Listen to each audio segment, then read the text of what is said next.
पिछले क्लास जो है ना हम लोग फिजिक्स में क्या क्या देखे थे? एंगुलर वेलोसिटी देखे थे, एंगुलर मोमेंटम देखे थे, टॉर्क देखे थे, इनर्शिया को समझे थे। ठीक है ना? और ये सारा चीज़ आप लोगों के लिए नया होगा, कुछ भी नहीं सुने होंगे, लेकिन यहाँ से हम जिस तरीके से बता रहे हैं समझ में आएगा। ठीक है ना? ठीक है। सबसे पहले आज का टॉपिक है equilibrium of a rigid body. ठीक है, equilibrium of a rigid body. तो सबसे पहले हम लोग ये समझने की कोशिश करेंगे कि जो मोशन होता है वो दो तरह का होता है। एक होता है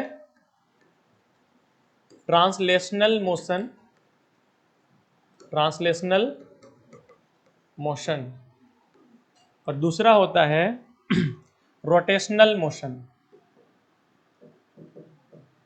रोटेशनल मोशन। ध्यान दीजिए, ट्रांसलेशनल मोशन बेसिकली बोलते किसको है? जब कोई ऑब्जेक्ट स्ट्रेट लाइन में मूव करता है, कोई ऑब्जेक्ट है और स्ट्रेट लाइन में मूव कर रहा है, तो इसका मान लो मास है m, इसका स्पीड है v, और ये एक सीधा रास्ता में जा रहा है, तो हम लोग इसको बोलेंगे कि ये ट्रांसलेशनल मोशन कर रहा है। लेकिन अगर कोई ऑब्जेक्ट किसी सर्कुलर पाथ पे घूम रहा है, ये एक एक्सिस ऑफ रोटेशन है, एक्सिस ऑफ रोटेशन। जिस तरीके से हम लोग कोई रस्सी में पत्थर बांध करके इस तरीके से गोल गोल घुमाते हैं, समझ पा रहे हैं? तो वो पत्थर क्या है? रोटेशनल मोशन कर रहा है। ये फैन चल रहा है, तो फैन अपने एक्सिस पे चारों तरफ घूम रहा है, तो ये भी क्या कर रहा है? रोटेशनल मोशन कर रहा है। अगर कोई पार्टिकल अपने कोई एक्सिस, फिक्स एक्सिस पे चारों तरफ घूमता रहे, तो मतलब वो रोटेशनल मोशन कर रहा है। कोई दिक्कत क्या? कोई ऑब्जेक्ट ट्रांसलेशनल मोशन करेगा तो किसके कारण? फोर्स के कारण करेगा। फोर्स जो है वो किसी ऑब्जेक्ट को सीधा रास्ता पे मूव करा सकता है। अगर आप उस पर लगातार फोर्स लगाते रहोगे, वो मूव करता रहेगा। जैसे कार, साइकिल, मोटरसाइकिल में यही होता है। समझ पा रहे हैं? कंफ्यूजन है? टॉर्क क्या होता है?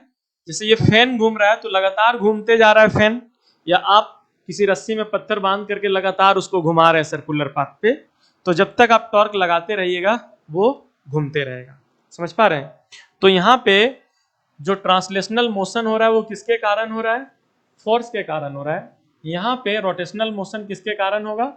टॉर्क के कारण होगा। किसके कारण होगा? टॉर्क के कारण। तो अब टॉर्क और फोर्स में बेसिकली डिफरेंस क्या है ये समझना। ठीक है, फोर्स, टॉर्क जो है वो फोर्स, और जहां पे फोर्स लग रहा है एक्सिस से जितना दूरी पे लग रहा है उसका प्रोडक्ट है, उसका मल्टीप्लीकेशन है। जैसे मान लो कि आप यहां पे 20 न्यूटन फोर्स लगा रहे हैं, तो इस ऑब्जेक्ट को मूव करने में या फिर इसको रोकने में 20 न्यूटन फोर्स लग रहा है। लेकिन किसी ऑब्जेक्ट को आप घुमाने के लिए अगर 20 न्यूटन का फोर्स लगा रहे हैं घुमाने के लिए, तो टॉर्क जो होगा वो सिर्फ इस बात पे डिपेंड नहीं करेगा कि आप कितना फोर्स लगा रहे हैं, बल्कि इस बात पे भी डिपेंड करेगा कि आप कितना दूर पे, जो एक्सिस है जिस पे वो ऑब्जेक्ट घूमेगा, उससे कितना दूरी पे आप फोर्स लगा रहे हैं। समझ पा रहे हैं? जैसे कोई डोर है, दरवाजा है, तो कोई दरवाजा में आप देखते होंगे हैंडल, हैंडल जो होता है, हैंडल यहाँ पे लगा रहा था उसको पकड़ के खोलने के लिए। समझ पा रहे हैं? आप दरवाजा को जब खोलते हैं, फोर्स लगाते हैं, तो दरवाजा पे टॉर्क लगता है, दरवाजा रोटेट करता है, घूमता है। समझ पा रहे हैं? तो उसपे जो टॉर्क लगेगा वो ये बात डिसाइड करेगा कि कितना टॉर्क लगेगा, कि आप दरवाजा पे कितना फोर्स लगा रहे हैं, और जहां पे दरवाजा घूम रहा है, जो उसका हिंज है जहां से वो घूमता है, उससे ये जगह कितना दूरी पर है। समझ पा रहे हैं? तो टॉर्क जो है वो फोर्स और आर का कॉम्बिनेशन है।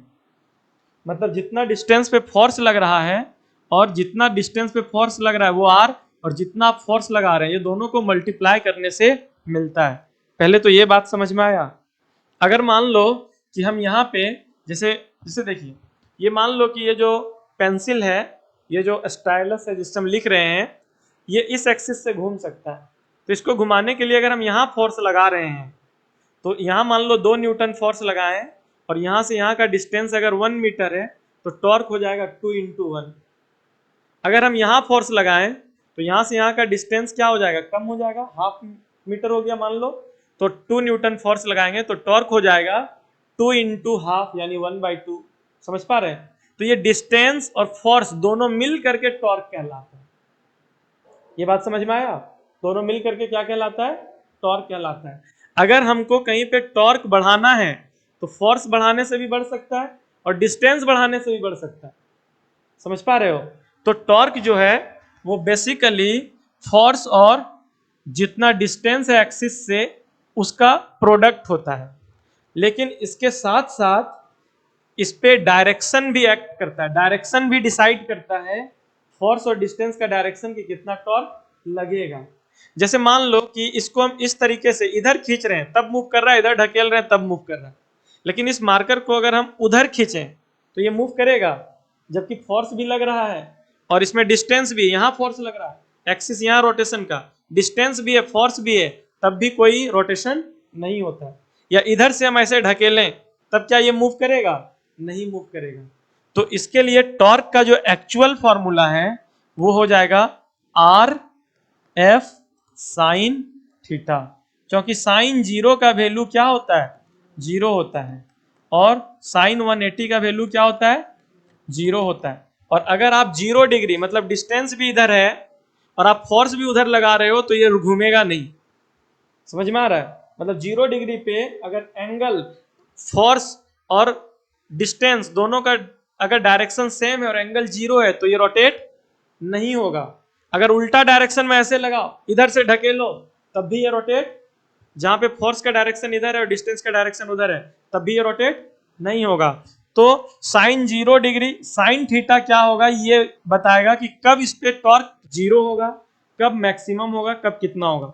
लेकिन अगर हम इसको इस तरीके से खींचे ऐसे, तो देखो हम फोर्स ऐसे लगा रहे हैं, समझ पा रहे हो, और डिस्टेंस इधर गया तो दोनों के बीच का एंगल क्या बनेगा, तब जाके मैक्सिमम टॉर्क लगेगा। और साइन 90 का वैल्यू कितना होता है, साइन 90 का वैल्यू होता है 1। तो अभी जो हम टॉपिक पढ़ाने जा रहे हैं इक्विलिब्रियम ऑफ रिजिड बॉडी, उसके लिए अगर आप इतना समझ रहे हैं तो फिर कोई दिक्कत नहीं होगा। समझ पा रहे हैं? हालांकि टॉर्क जो है ये वास्ट है, हम लोग और भी पहले क्लास में टॉर्क पढ़ चुके हैं, पिछला वीडियो जाकर के देखिएगा तो वहाँ टॉर्क के बारे में और डिटेल में बताएं। तो यहाँ पे टॉर्क निकालने के लिए बेसिकली आपको क्या करना पड़ेगा, R into F into sine theta use करना पड़ेगा। जहां पे टॉर्क में मान लो कि ये एक्सिस ऑफ रोटेशन है, ये आर डिस्टेंस है और इसका डायरेक्शन इधर है आर कैप, और फोर्स इधर लग रहा है। समझ पा रहे हैं? तो यहाँ पे जो एंगल है थीटा वो होगा साइन थीटा के साथ। तो टॉर्क कितना लगेगा, तो टॉर्क इक्वल टू हो जाएगा R F sine theta. Clear है? अगर आप इधर ही फोर्स लगाइएगा, अगर आप जिधर आर है उधर ही फोर्स भी लगाइएगा, तब टॉर्क हो जाएगा 0, कोई रोटेशन काउस नहीं होगा, कोई घूमने वाला सीन नहीं होगा, ट्रांसलेस मतलब रोटेशनल मोशन कुछ भी नहीं होगा। अगर मान लो कि यहाँ से डिस्टेंस इधर आर और आप फोर्स उल्टा डायरेक्शन में लगा रहे हैं, डिस्टेंस इधर है, तो तब भी टॉर्क क्या हो जाएगा, 0 हो जाएगा, तब भी कोई रोटेशन नहीं होगा। समझ पा रहे हैं? यहाँ तक कोई डाउट है क्या? फोर्स का यूनिट क्या होता है, जल्दी से बताओ। फोर्स का यूनिट होता है न्यूटन। क्या होता है, न्यूटन। टॉर्क का यूनिट क्या हो जाएगा, फोर्स का यूनिट होता है न्यूटन, टॉर्क का यूनिट हो जाएगा मीटर। और sine theta, cos theta, tan theta, ये सब का कोई भी यूनिट नहीं होता है, तो ये इसका यूनिट आएगा न्यूटन मीटर। क्लियर है यहां तक? अब हम लोग इसको आप नोट कीजिए आप लोग, ठीक है, नहीं तो बोर हो जाइएगा। टॉपिक आप लोग क्या लिखिएगा, टॉपिक लिखिएगा ये equilibrium of rigid body.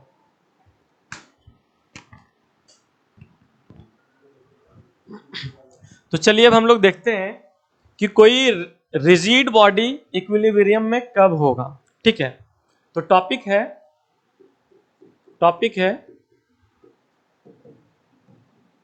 Equilibrium of a rigid body.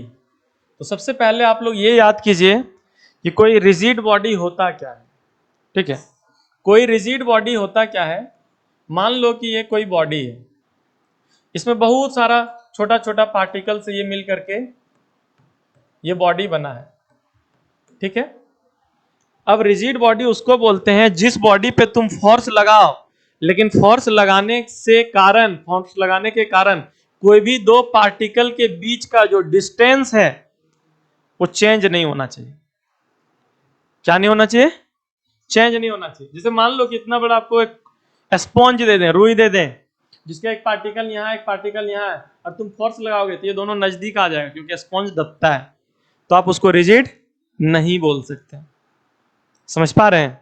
लेकिन कोई ऐसा बहुत ज्यादा हार्ड ऑब्जेक्ट है जिसमें एक पार्टिकल यहाँ एक पार्टिकल यहाँ, आप कितना भी फोर्स लगा रहे हैं इसका शेप में कोई चेंजेस नहीं आ रहा है, यहाँ का पार्टिकल यहीं रह रहा है, यहाँ का पार्टिकल यहीं रह रहा है, कोई भी दो पार्टिकल के बीच जितना पहले डिस्टेंस है उतना ही रहेगा फोर्स लगाने के बाद अगर, तो मतलब वो रिजिड बॉडी है। और अगर कोई भी दो पार्टिकल के बीच जितना पहले डिस्टेंस था वो डिस्टेंस अगर कम होने लगेगा तो इसका मतलब ये है कि वो रिजिड बॉडी नहीं है। तो फोर्स लगाने के बाद कोई भी पेयर ऑफ पार्टिकल, कोई भी दो पार्टिकल के बीच का जो डिस्टेंस है उसमें कोई चेंजेस नहीं आना चाहिए। अगर नहीं आएगा तो वो रिजिड बॉडी कहलाएगा। क्लियर है यहां तक? अब कोई रिजिड बॉडी अगर इक्विलिब्रियम में है तो इसको दोनों, अभी हम दो तरह का मोशन पढ़ा है ना, ट्रांसलेशनल एंड रोटेशनल, तो दोनों तरह के इक्विलिब्रियम में उसको रहना पड़ेगा। तो इक्विलिब्रियम यानी translational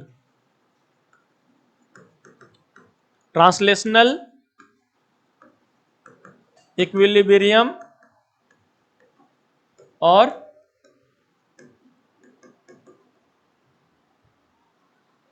rotational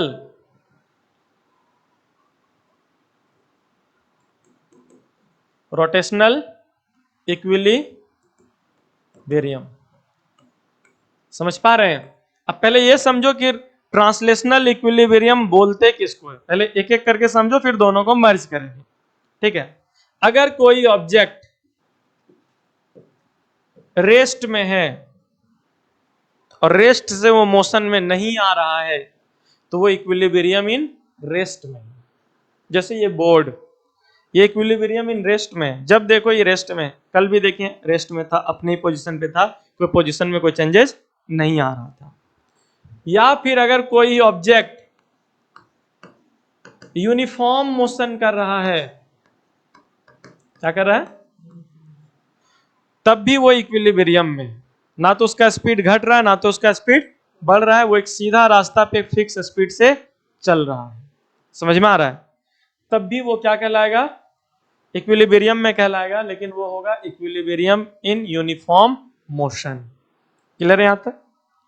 same rotational motion के लिए मान लो कि फैन तुम्हारा घर का जो है वो बंद है, रेस्ट में है, कोई रोटेशनल मोशन उसमें नहीं हो रहा, तो वो इक्विलिब्रियम इन रेस्ट में है। और जब तुम फैन ऑन करते हो अपने घर का तो वो यूनिफॉर्म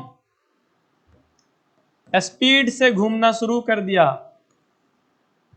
तो फिर वो equilibrium of uniform rotational motion में, कि उसका जो स्पीड है, रोटेशनल स्पीड जो है, एक सेकंड में जितना एंगल घूमता है वो हर सेकंड में उतना ही घूम रहा है, ना तो उससे ज्यादा होना चाहिए ना तो उससे कम होना चाहिए। समझ पा रहे हैं? अरे बोलो। और अब बताओ तुम फोर्स इक्वल टू क्या पढ़े हो, मास इंटू एक्सेलरेशन। और एक्सेलरेशन किसको बोलते हैं, एक्सेलरेशन बोलते हैं चेंज इन वेलोसिटी को। तो अगर आप किसी ऑब्जेक्ट पे फोर्स लगा रहे हैं तो उसमें एक्सेलरेशन होगा, ये जरूरी है या नहीं? तो कोई ऑब्जेक्ट में एक्सेलरेशन होगा या नहीं होगा, ये फोर्स लगाने से सिर्फ नहीं डिपेंड करता है, ये डिपेंड करता है कि उसका नेट फोर्स कितना है। समझ पा रहे हैं? नेट फोर्स, अगर मान लीजिए कि एक ऑब्जेक्ट यहां रखा हुआ है और आप इस पे इधर लगा रहे हैं, इधर से खींच रहे हैं आप 20 न्यूटन फोर्स से, कितना फोर्स से खींच रहे हैं? 20 न्यूटन फोर्स से खींच रहे हैं। और यहां का सरफेस जो है वो इधर फ्रिक्शन फोर्स लगा दे रहा है 20 न्यूटन। तो ये नेट फोर्स क्या हो गया? नेट फोर्स हो गया 0। क्या हो गया? और यहां पे कोई एक्सेलरेशन नहीं होगा, नॉट कोई एक्सेलरेशन, सॉरी कोई एक्सेलरेशन नहीं होगा, यानी एक्सेलरेशन जो होगा वो 0 होगा। तो अब आप यहां देखें कि हम तो ऑब्जेक्ट को 20 न्यूटन फोर्स से खींच रहे हैं, हम तो फोर्स लगा रहे हैं, लेकिन होना चाहिए इसमें एक्सेलरेशन। लेकिन आप फोर्स लगा रहे हैं या नहीं लगा रहे हैं उस पर एक्सेलरेशन डिपेंड नहीं करता है। एक्सेलरेशन डिपेंड करता है नेट फोर्स पे। समझ पा रहे हैं? आप लगा रहे हैं 20 न्यूटन फोर्स और ये जो ऑब्जेक्ट है वो 20 न्यूटन फोर्स को कैंसिल कर दे रहा है फ्रिक्शन के थ्रू, तो नेट फोर्स क्या हो गया? तो इसमें कोई एक्सेलरेशन नहीं होगा। इसी तरीके से आप कोई साइकिल चला रहे हैं, अब बहुत ज्यादा फोर्स लगा रहे हैं, पैडल घुमा रहे हैं, लेकिन फिर भी आपके साइकिल का स्पीड नहीं बढ़ रहा है, फिक्स स्पीड है उसी से जा रहे हैं, तो आपका फोर्स एक्सेलरेशन नहीं करा पा रहा है। क्यों नहीं करा पा रहा है? क्योंकि आप जो फोर्स लगा रहे हैं साइकिल पे वो फोर्स फ्रिक्शन के थ्रू कैंसल हो जा रहा है। समझ पा रहे हैं? और नेट फोर्स क्या हो जा रहा है? 0 हो जा रहा है। इसीलिए आपका स्पीड में कोई चेंजेज नहीं आ रहा है। आपके घर में फैन एक फिक्स स्पीड से चल रहा है, क्या इलेक्ट्रिसिटी उस पर कोई टॉर्क नहीं लगा रहा है? क्या उसके अंदर जो कॉइल है वो फोर्स नहीं लगा रहा है? लगा रहा है।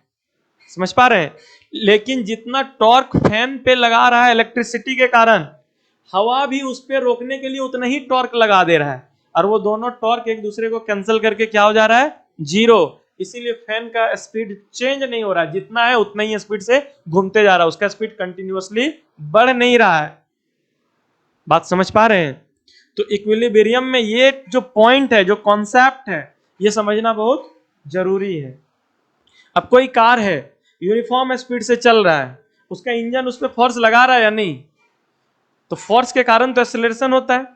अगर फोर्स के कारण एक्सेलरेशन होता है तो कार का स्पीड बढ़ते जाना चाहिए, लेकिन तुम देखो कार का स्पीड 80 पे जाके फिक्स हो गया है, ना तो 80 से ज्यादा हो रहा है ना तो 80 से, तो फिर इंजन जो फोर्स लगा रहा है वो जा कहां रहा है? एक्चुअली में रोड और टायर के बीच जो फ्रिक्शन लग रहा है ना, वो फ्रिक्शन जो इंजन फोर्स लगा रहा है उस फोर्स को कैंसिल कर देगा, और नेट फोर्स हो जा रहा है 0। आ रहा है समझ में? और कैंसिल करने में सिर्फ रोड और टायर का फोर्स ही रिस्पॉन्सिबल नहीं है, हवा भी रोक रहा है गाड़ी को, वो भी इंजन के द्वारा लगाए गए फोर्स को कैंसिल कर रहा है। समझ पा रहे हैं? और नेट फोर्स क्या हो जा रहा है? और जब भी नेट फोर्स 0 हो जाएगा, ऑब्जेक्ट मूव नहीं करेगा, रेस्ट में है तो रेस्ट में रहेगा, और अगर यूनिफॉर्म मोशन में है तो यूनिफॉर्म मोशन में रहेगा। उसका स्पीड में ना तो कोई चेंजेज होगा, ना तो वो घटेगा, ना तो वो बढ़ेगा। अच्छा हम बताओ, जिस पे हम खड़े हैं इस बोर्ड पे, यहां पे जिस पे हम खड़े हैं, मेरा वेट, मेरा वजन, मेरा जो फोर्स है वेट, वो नीचे लग रहा है या नहीं? क्या हम नीचे जा रहे हैं? क्या मेरे में एक्सेलरेशन हो रहा है? मतलब नेट फोर्स 0 है, इसीलिए कोई एक्सेलरेशन। नेट फोर्स 0 कैसे है? कि जितना फोर्स हम डाउनवर्ड लगा रहे हैं उतना ही फोर्स मेरे ऊपर अपवर्ड फोर्स लग रहा है। नॉर्मल रिएक्शन, न्यूटन का थर्ड लॉ, और ये एक दूसरे को कैंसिल कर दे रहा है, और नेट फोर्स क्या हो जा रहा है? 0। इसीलिए हम नीचे की तरफ नहीं जा रहे। समझ पा रहे हैं? तो कोई ऑब्जेक्ट ट्रांसलेशनल मोशन में तभी होगा, या फिर कोई ऑब्जेक्ट इक्विलिब्रियम में, ट्रांसलेशनल इक्विलिब्रियम में तभी होगा जब उस ऑब्जेक्ट का नेट फोर्स 0 होगा। नेट फोर्स क्या होगा? 0 होगा। और कोई ऑब्जेक्ट रोटेशनल इक्विलिब्रियम में तभी होगा जब इस पे नेट टॉर्क 0 होगा, क्योंकि रोटेशनल कराने के लिए फोर्स नहीं टॉर्क काम आता है, और सीधा रास्ता में मूव कराने के लिए फोर्स काम आता है। अगर किसी पे नेट फोर्स 0 लग रहा है मतलब वो ट्रांसलेशनल इक्विलिब्रियम में है, और कोई ऑब्जेक्ट पे नेट टॉर्क 0 है मतलब वो रोटेशनल इक्विलिब्रियम में। आ रहा समझ में? और अब यहां पे हम कोई रिजिड बॉडी का इक्विलिब्रियम की बात करेंगे, तो कोई रिजिड बॉडी तभी इक्विलिब्रियम में होगा जब उसका नेट फोर्स और नेट टॉर्क दोनों 0 होगा। समझ में आ रहा है? क्या होगा? दोनों 0 होगा। मतलब वो ऑब्जेक्ट ना तो ट्रांसलेशनल मोशन करना चाहिए ना तो रोटेशनल मोशन करना चाहिए। समझ पा रहे हैं? और दोनों तरीके से अगर इक्विलिब्रियम में है तब ऑब्जेक्ट रिजिड बॉडी जो है वो इक्विलिब्रियम में कहलाएगा। अगर मान लो कि हम यहां रेस्ट में हैं, मूव नहीं कर रहे हैं, तो ट्रांसलेशनल मोशन नहीं है मेरे अंदर, लेकिन हम ऐसे ऐसे घूम रहे हैं, तो रोटेशनल इक्विलिब्रियम में नहीं, मतलब रोटेशनल मोशन तो है ना। समझ में आ रहा है? तो अगर मान लो कोई ऑब्जेक्ट रेस्ट में है तो इक्विलिब्रियम इन रेस्ट, अगर यूनिफॉर्म स्पीड से जा रहा है तो इक्विलिब्रियम इन यूनिफॉर्म मोशन, मतलब अगर यूनिफॉर्म मोशन से जा रहा है तो उसका स्पीड घटना बढ़ना नहीं चाहिए, रेस्ट में है तो रेस्ट में रहना चाहिए, दोनों में से जिस पोजीशन में उसमें रहना चाहिए। फैन अगर घूम रहा है तो पर्टिकुलर फिक्स स्पीड से घूमते रहना चाहिए, तब वो इक्विलिब्रियम में है। अगर बढ़ रहा है स्पीड तो इक्विलिब्रियम में, घट रहा है स्पीड तो इक्विलिब्रियम में नहीं है, या फिर रेस्ट में रहेगा तो रेस्ट में रहना चाहिए, रुका हुआ होना चाहिए, तब वो इक्विलिब्रियम में। तो इक्विलिब्रियम पहले दो तरीके से समझो, एक ट्रांसलेशनल इक्विलिब्रियम और दूसरा, फिर इक्विलिब्रियम में भी दो टाइप, ट्रांसलेशनल में भी दो, कि रेस्ट इक्विलिब्रियम इन रेस्ट में है कि इक्विलिब्रियम इन यूनिफॉर्म मोशन में। रेस्ट में रहने के लिए भी कोई नेट फोर्स जीरो होना चाहिए और एक फिक्स स्पीड से भी मूव करने के लिए नेट फोर्स जीरो होना चाहिए। एक पंखा अगर बंद है, घूम नहीं रहा है, तब भी उस पर टॉर्क क्या है? जीरो है। और एक फिक्स स्पीड से घूम रहा है तब भी उस पर नेट टॉर्क जीरो है। आया समझ में? तो कोई ऑब्जेक्ट, कोई रिजिड बॉडी इक्विलिब्रियम में तब होगा जब हम लोग क्या लिखेंगे कि कोई ऑब्जेक्ट या फिर रिजिड बॉडी इन इक्विलिब्रियम का मतलब यह हुआ कि वो ट्रांसलेशनल, या फिर सिंपली समझो किसमें नेट फोर्स जीरो होना चाहिए और दूसरा नेट टॉर्क जीरो होना चाहिए। बस सिंपली समझ, यही कॉन्सेप्ट है इक्विलिब्रियम में। जितना भी क्वेश्चन आता है, समझ पा रहे हैं, फिजिक्स में, उसको सॉल्व करने का एकमात्र कॉन्सेप्ट यही है कि आप उसका ट्रांसलेशनल इक्विलिब्रियम के लिए नेट फोर्स को जीरो कीजिए और रोटेशनल इक्विलिब्रियम करने के लिए नेट टॉर्क को जीरो कीजिए। इसी से सारा क्वेश्चन बनने लगेगा। समझ पा रहे हैं? तो ये समझ गए। अब देखिए कि फोर्स जो है वो नेट फोर्स जीरो होता कैसे है।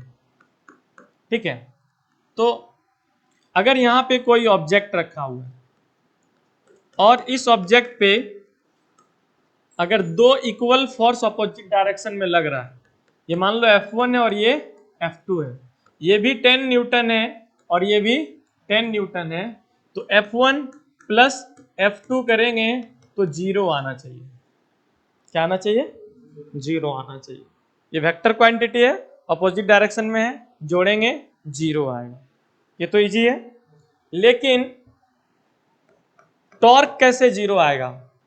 तो चलिए देखिए, मान लो कि एक ऑब्जेक्ट है जो मान लो इस एक्सिस से घूम रहा है, हम अगर इधर फोर्स लगाएंगे और इसका डिस्टेंस मान लो r है, इसका डिस्टेंस कितना है यहां से यहां तक का? r है, और ये फोर्स लगा रहे हैं हम F1, तो टॉर्क मेरा कितना होगा? टाउ1 F1 इंटू आर लिखेंगे। क्यों? क्योंकि यहाँ पे एंगल बन रहा है 90 डिग्री और साइन 90 का वैल्यू होता है 1, तो उसको लिखने की जरूरत नहीं है। समझ पा रहे हैं? अगर कोई दूसरा आदमी इसी पे फोर्स इधर लगाए F2, समझ पा रहे हैं, 90 डिग्री में, लेकिन डायरेक्शन क्या है? अपोजिट है, तो टॉर्क 2 क्या होगा? वो भी हो जाएगा F2 इंटू आर। क्लियर है? क्योंकि इसके बीच भी यहां एंगल कितना बन रहा है? 90।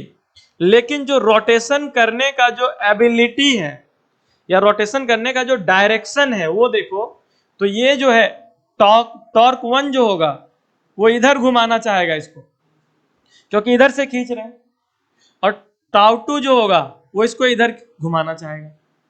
अगर टॉर्क 1 और टॉर्क 2 जो है इसका डायरेक्शन जो रोटेशन का डायरेक्शन है वो उल्टा आ रहा है। ये अगर देखो तो इधर घुमाना चाहेगा, किधर, क्लॉकवाइज, घड़ी के डायरेक्शन में। ये फोर्स इसको इधर ना घुमाना चाहेगा, समझ पा रहे हैं। और ये जो फोर्स है वो इसको उल्टा घुमाना चाहेगा, एंटी क्लॉक, घड़ी के उल्टा डायरेक्शन में ये घुमाना चाहेगा। और अगर ये दोनों टॉर्क बराबर हैं तब ये घूमेगा नहीं, ना तो क्लॉकवाइज घूमेगा ना तो एंटी क्लॉकवाइज घूमेगा। और इस कंडीशन में सॉरी, यहां पे जो टाउ1 था वो F1 इंटू आर हो जाएगा। इस कंडीशन में टाउ1 प्लस टाउ2 यानी दोनों टॉर्क को जोड़ने से जीरो आना चाहिए। क्या आना चाहिए, जीरो आना चाहिए। समझ पा रहे हो। अगर आप टॉर्क नहीं जोड़ रहे हैं तो आप क्या करेंगे, टॉर्क के जगह पे क्या लिखेंगे, F1 into R plus F2 into R, और दोनों को जोड़ने से क्या आना चाहिए, जीरो आना चाहिए। समझ में आ रहा है। अगर जीरो आएगा मतलब नेट टॉर्क हुआ जीरो, और जब नेट टॉर्क होगा जीरो तो ऑब्जेक्ट होगा रोटेशनल इक्विलिब्रियम में, और नेट फोर्स हो गया जीरो। समझ पा रहे हैं। तो ऑब्जेक्ट हो जाएगा ट्रांसलेशनल इक्विलिब्रियम में। और जब दोनों तरह का इक्विलिब्रियम होगा तो ऑब्जेक्ट यानी इक्विलिब्रियम में है, ऑब्जेक्ट में कोई नॉन इक्विलिब्रियम का कंडीशन नहीं है। ये क्वेश्चन बनाने का बेस होगा। ठीक है, इसी चीज को यहाँ एनसीईआरटी में दिखाया है। किस, देखिए मान लो ये एक रॉड है जिसका रोटेशन करने का जो एक्सिस है वो ये बीच में है, और यहाँ पे जो फोर्स लग रहा है F, और यहाँ पे लग रहा है फोर्स F, और दोनों के बीच का डिस्टेंस क्या है, A है। समझ पा रहे हैं। जहां पे घूमेगा वहां से इसका डिस्टेंस क्या है, A है। तो इसका टॉर्क क्या होगा बताओ, टॉर्क हो जाएगा इसका F इंटू ए, फोर्स इंटू डिस्टेंस। 90 डिग्री है इसलिए साइन 90 लिखने की जरूरत नहीं है। और यहां पे क्या होगा, टॉर्क इक्वल टू, जल्दी बताओ क्या होगा, F इंटू ए। ये किधर घुमाएगा, इस डायरेक्शन में, और ये भी किधर घुमाएगा, इस डायरेक्शन में। ये क्या हुआ, एंटी क्लॉक हुआ, और ये भी क्या हुआ, एंटी क्लॉक। तो अगर दोनों एंटी क्लॉक है तो ये दोनों आपस में जुड़ जाएगा, कैंसल नहीं कर पाएगा, और इस सिचुएशन में टॉर्क जीरो नहीं होगा बल्कि ये घूमेगा। आ रहा समझ में। इसी चीज को फिजिक्स में एक नया नाम दिया गया है, और वो इसका नाम है कपल। क्या नाम है, कपल।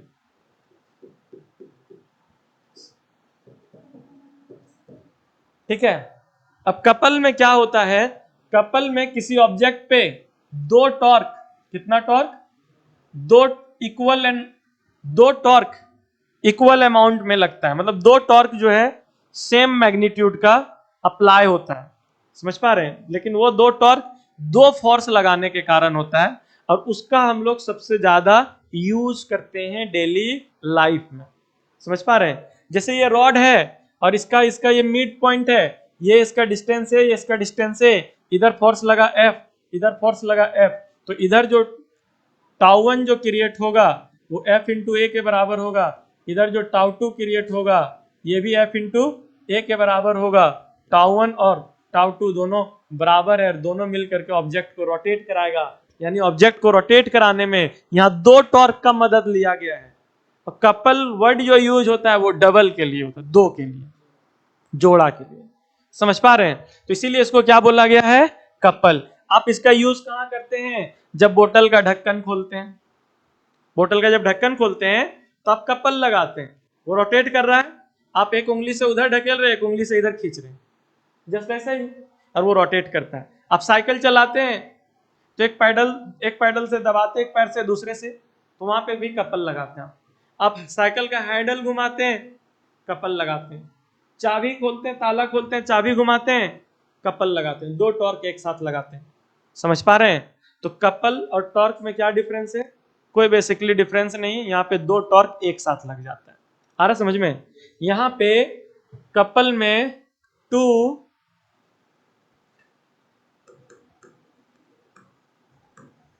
इक्वल टॉर्क एक्ट होता है, दो इक्वल टॉर्क लगता है, ठीक है, किस पे? एन ऑब्जेक्ट, एक ऑब्जेक्ट पर, और कपल के कारण रोटेशन होता है, सिर्फ रोटेशन होता है, क्योंकि यहां पे जो तो टॉर्क लगेगा वो दोनों तरफ का बराबर होगा। अगर दोनों तरफ जो टॉर्क लग रहा है, दोनों तरफ जो फोर्स लग रहा है, अगर वो बराबर नहीं हुआ, एक तरफ कम हुआ एक तरफ ज्यादा हुआ, तभी रोटेट तो करेगा, रोटेट करके मूव भी करेगा। ट्रांसलेशनल और रोटेशनल दोनों आ जाएगा इसमें, समझ पा रहे हैं? ट्रांसलेशनल और रोटेशनल दोनों कंडीशन इसमें क्रिएट हो जाएगा एक साथ। तो यहां तक समझ पा रहे हैं?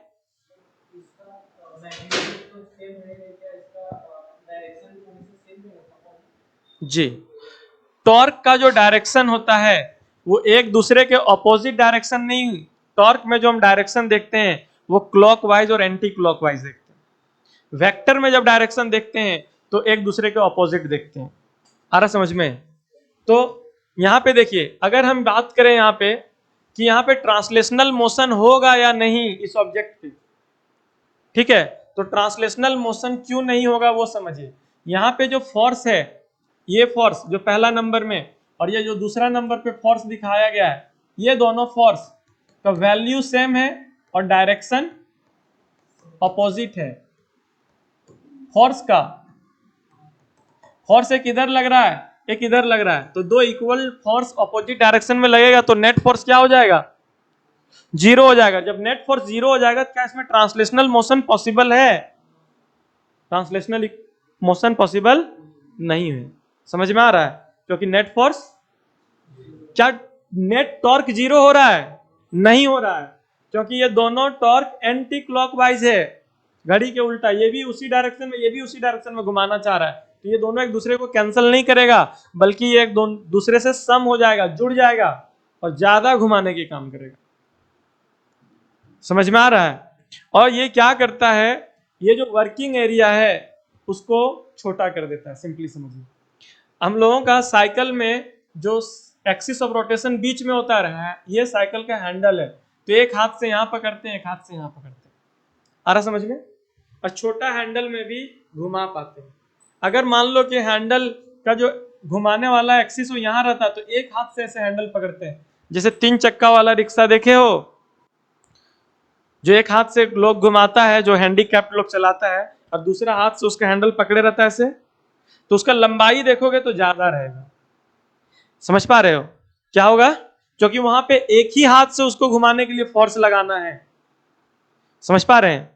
यहां पे हम लोग दो हाथ से फोर्स लगाते हैं साइकिल में, तो फोर्स हम डबल कर लेते हैं और ये डिस्टेंस छोटा कर लेते हैं, तब कपल मैनेज हो जाता है, मतलब टॉर्क मैनेज हो जाता है। लेकिन जो हैंडीकैप्ड है वो एक ही हाथ से पकड़ेगा, तो एक ही हाथ से ना फोर्स लगाएगा, और घुमाने के लिए टॉर्क ज्यादा चाहिए, तो फिर वो क्या करेगा? लंबाई बढ़ा देगा हैंडल का।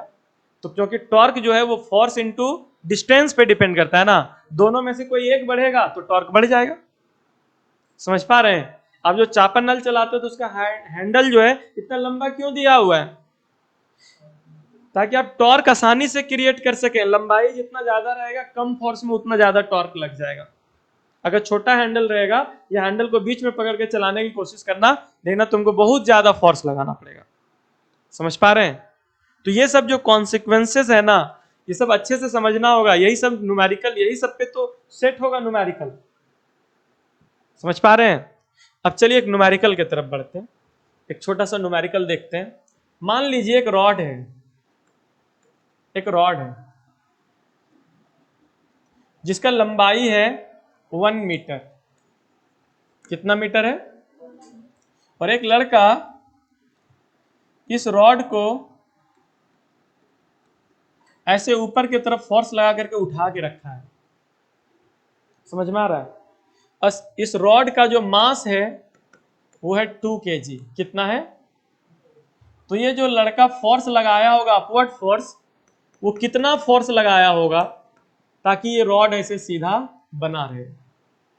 समझ पा रहे हैं? अब बताओ, अगर ये रॉड ऐसे सीधा रहेगा, ये रॉड को अगर छोड़ देंगे हम लोग तो क्या होगा? नीचे की तरफ झुकेगा, मतलब नीचे की तरफ इसमें टॉर्क लग रहा है, क्योंकि ये इधर घूमेगा, ये तो फिक्स है यहाँ पे। समझ में आ रहा है? तो जितना टॉर्क डाउनवर्ड लग रहा होगा उतना ही टॉर्क ही अपवर्ड अगर लगा देगा दूसरे डायरेक्शन में, तो ये तो इक्विलिब्रियम में आ जाएगा और रेस्ट में रहेगा, घूमेगा नहीं। आ रहा समझ में? तो सबसे पहले अब यहाँ पे पूरा जो चैप्टर पढ़े उसका कॉन्सेप्ट यूज होने लगेगा। पहले ये बताओ कि रॉड का सेंटर ऑफ मास होता कहाँ है? उसका मिड पॉइंट में होता है। ये रॉड का पूरा मास मान लो इस जगह पे कंसंट्रेटेड है, तो इसी जगह पे ना इसका वेट लगेगा। अब मिड पॉइंट क्या होगा? अगर इसका 1 मीटर है लेंथ, तो इसका हाफ मीटर डिस्टेंस होगा यहां से, तो यहां से हाफ मीटर के डिस्टेंस पे इसका पूरा मास जो है वेट नीचे की तरफ लग रहा होगा। और वेट को किससे दिखाते हैं? mg से। mg जो वेट है वो एक तरह का फोर्स है, तो मास कितना दिया है? 2 और g का वैल्यू 10, तो कितना हो गया? 20 न्यूटन।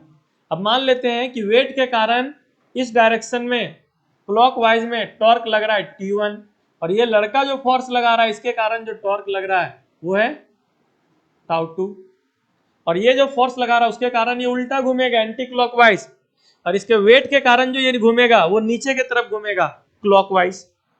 समझ पा रहे हैं? और ये एक दूसरे का ऑपोजिट डायरेक्शन में हुआ और ये एक दूसरे को कैंसिल अगर कर रहा होगा तब नेट टॉर्क जीरो होगा। जब नेट टॉर्क जीरो होगा तभी तो ये इक्विलिब्रियम में रहेगा। समझ पा रहे हैं? तो यहां पे पहले हम τ1 निकालते हैं कि τ1 होगा कितना, तो τ1 टॉर्क इक्वल टू क्या होगा? F into R. तो कितना फोर्स लगा रहा है? 20, आर का वैल्यू कितना है? 1/2, कितना हो जाएगा? 10 न्यूटन मीटर। आ रहा समझ में? और ये लड़का जो टॉर्क लगा रहा होगा वो τ2 किसके बराबर होगा? तो τ2 होगा F इंटू आर।